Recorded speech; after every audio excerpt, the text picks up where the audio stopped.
फारूकी साहब, ये इजराइल और ईरान की जो अभी जंग चल रही है उसमें आपकी व्यक्तिगत राय क्या है? व्यक्तिगत विचार आप बताएं।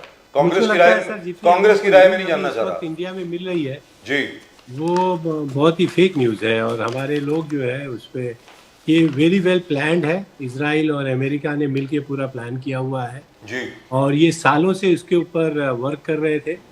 पूरे आज इसराइल के ज़्यादातर जो उनकी जनता है, उनके लोग हैं, वो बंकर्स में चले गए हैं। और तेहरान को ये पूरा आज देखिए 2 दिन के अंदर या तो खुमैनी को ये लोग बाहर भगा देंगे।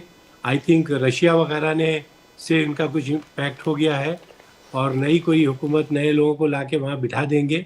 ये मुल्ला रेजिम को ये ख़त्म करेंगे, या अगर ये नहीं माने तो पूरे तेहरान में ये तहलका मचा देंगे और उसको कमज़ोर कर देंगे। ये मुझको ऐसा आगे आइंदा आने वाले दिनों में ऐसा जी, नजर। दुरुस्त बात है, आप बिल्कुल दुरुस्त फरमा रहे हैं। ये इसी बात के ऊपर बीएनके साहब आप यो था। I just want to ask Farooqui साहब, बात यह है कि राहुल गांधी जी आज देश में नहीं है, तो बीजेपी बार बार ये आरोप लगा रहे हैं कि जब भी नेशनल इंपॉर्टेंस की वाली चीज है, कोई भी समथिंग सिग्निफिकेंट होता है, तो राहुल गांधी जी यहां पर नहीं रहते।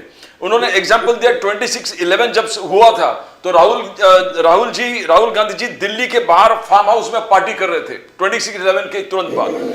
उन्होंने कहा कि अभी जब एक प्रकार के क्राइसिस है, तो आप राहुल जी यूरोप में विजिट के लिए गए, तो आप किस प्रकार से देखते हो अभी अहमदाबाद एयरक्राफ्ट वगैरह? तो हाँ बोलिए। किसी चीज में तो राहुल जी को, प्राइम मिनिस्टर साहब को फॉलो करने दीजिए। हमारे प्राइम मिनिस्टर साहब हमेशा फॉरेन विजिट करते रहते हैं, तो किसी चीज में तो राहुल जी को उनको फॉलो करने दीजिए। मुझको लगता है कि राहुल जी का इतना बड़ा पोजीशन है और इतना लोगों में वो मकबूल है कि ये लोग उनकी हर सांस के ऊपर नज़र रखे हुए हैं, और वो कहीं भी जाते हैं। ये बेमानी बात है। यंग मैन है और वो सबसे ताल्लुकात अपने बहाल रखते हैं। हम लोग के ताल्लुकात जो है गवर्नमेंट ऑफ इंडिया के फॉरेन के ताल्लुकात बड़े ख़राब हो चुके हैं, मुझको ऐसा फीलिंग है। क्योंकि हर तरफ से आप अगर देखें हमारे पड़ोसी मुल्कों से, ईरान के साथ में, इज़राइल के साथ में, इज़राइल की तरफ हमारा झुकाव, इज़राइल कभी भी हमको साथ नहीं देने वाला है सर, हमको गलत रास्ते पे लेके जाने वाला है। इससे पहले जितनी भी हमारी गवर्नमेंट थी यहाँ पे कांग्रेस गवर्नमेंट के दौर में, हम लोगों ने अपने ताल्लुकात गल्फ़ रीजन से, ईरान से, यूरोप से, रशिया से और इवन अमेरिका और चाइना से बहुत ही अपने कॉर्डियल रिलेशंस रखे थे और अपनी मर्यादा को कायम रखते हुए रखे थे। लेकिन इस वक्त मैं ये देख रहा हूँ कि हम लोग बकबक बहुत ज़्यादा करते हैं और हम लोग की कहीं भी रिस्पेक्ट नहीं है। जिस तरीके से हमको पिछले महीनों में अमेरिका ने ट्रीट किया, जिस तरीके से हमारे पड़ोसी मुल्क हमको ट्रीट कर रहे हैं, जिस तरीके से चाइना ट्रीट कर रहा है, और इस वक्त वॉर चल रही है, इसमें हम लोग बकबक करते हैं लेकिन कुछ भी नहीं है।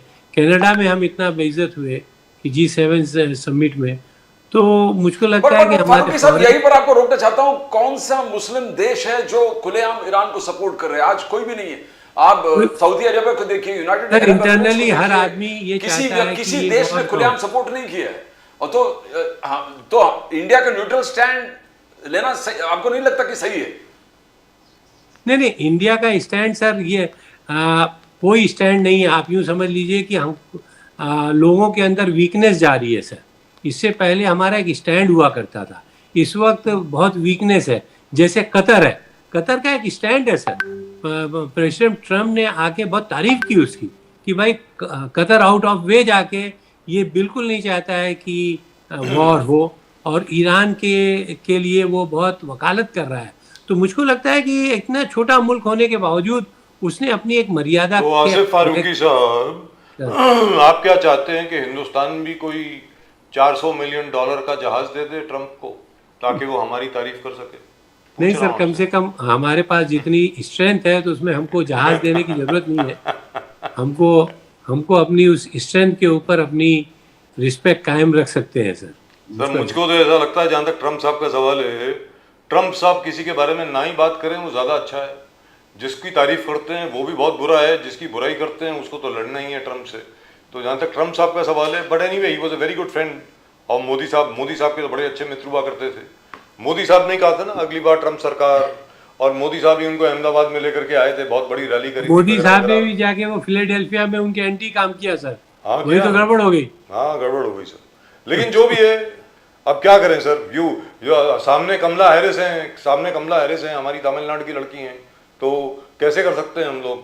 तो इतना तो ट्रम्प साहब को समझना चाहिए, लेकिन वो किसी को समझते नहीं है कुछ। लेकिन मैं एक चीज से मैं जरा सा इंट्रीग्ड हूँ। आप you are usually very fair in everything, जो भी आपकी क्रिटिसिज्म वगैरह होती है बहुत फेयर होती है। तो कनाडा में क्या बेइज्जती हो गई सर हम लोगों की, जरा बताएं जरा। अभी G7 में अभी तो मिले, वो मार्क कार्नी से मिले हैं। ये देखिए तस्वीरें आपके सामने चल रही हैं, जो प्राइम मिनिस्टर हैं नए कनाडा के, वो मोदी साहब के साथ खड़े हैं। मतलब नहीं, जिस तरीके से वहाँ स्ट्रेन था सर, और हाँ, और जिस तरीके से हमको वहाँ डिले करके हमारी इनविटेशन आया और हमको उस तरीके से वेलकम नहीं हुआ, वरना हम हमेशा लीडर रहा करते थे किसी भी। सर ये G7 है, we are not part of G7, we are always one of the invited nations in G7। हम G7 कंट्रीज का हिस्सा नहीं है। नहीं, हाँ, हम तो इनवाइटेड है ना सर वहाँ पे, भाई आ जाइए। अब तो हमारे ऊपर है, हमको अब इनवाइट actually भी नहीं किया ना सर। इनवाइट तो किया ना सर। नहीं, बाद में किया सर। सर जब मर्जी किया हो, किया तो सही, हाँ, जब मर्जी हमने, किया हो। और ये बहुत ट्रिकी सिचुएशन में हम सर थे। ये माशाल्लाह ये बड़ी अजीबोगरीब हरकत है सर। सर आप तो ऐसा मत बोलिए कि मतलब निमंत्रण आया तो भी गड़बड़ है, नहीं आया तो गड़बड़ है। अबे अब आ गया ऐसा यार। देखिए, ऐसा था कि मोदी जी का पहले से ही प्रोग्राम, ये लोगों को लग रहा था कि कनाडा जाना है, तो किसी ने ये उड़ा दिया कि भाई अभी तक तो इनविटेशन नहीं है। ये जो मैंने सुना सर, Which is उसको नहीं correct, मालूम कि which क्या is है। true। नहीं, बिल्कुल दुरुस्त बात है, क्योंकि मार्क कार्नी साहब अभी तो इलेक्ट होकर के आए हैं सर। अभी तो वो जो खालिस्तानी प्राइम मिनिस्टर हुआ करते थे, जस्टिन ट्रूडो साहब, मतलब उनको हमने नमस्कार करके अलविदा करवाया है। तो मतलब just like his father. By the way, if you remember, अभी तक जो एयर इंडिया की जो फ्लाइट अभी जो गिरी है, ये प्रदीप भाई और मैं ना जाने कितनी मरतबा यहाँ पे बात कर चुके हैं, वो 1985 में उसमें बम रखा गया और वो आइलैंड ऑफ कॉर्क है आयरलैंड के पास, वहां पर जाकर के वो फट गई मिड एयर में। उस वक्त ये ट्रूडो साहब जो हैं, जस्टिन ट्रूडो, इनके पिताजी पियर ट्रूडो, वो प्राइम मिनिस्टर हुआ करते थे। वो भी खालिस्तानियों के बड़े क्लोज हुआ करते थे और ये भी खालिस्तानियों के बहुत क्लोज हैं। मतलब they are all very very close to each other, but it's fantastic in any event. मेरे ख्याल से आप कनिष्का की बात कर रहा हूँ सर, 1985। सर अभी तक एयर इंडिया के 3 मेजर एक्सीडेंट हुए हैं अभी तक। नंबर 1 1978 में हुआ बांद्रा के सामने, आप जहाँ रहते हैं, जहां पर आप रहते हैं उसके बिल्कुल सामने, 1 जनवरी को न्यू ईयर वाले दिन जब गिरा था, वो हुआ, वो एक्चुअल एक्सीडेंट था। फिर 1985 में, और अभी ये हुआ था जो अहमदाबाद वाला हुआ। तो एयर इंडिया का जो बेंगलोर में भी हुआ ना सर, वो बेंगलोर में इंडियन एयरलाइंस था,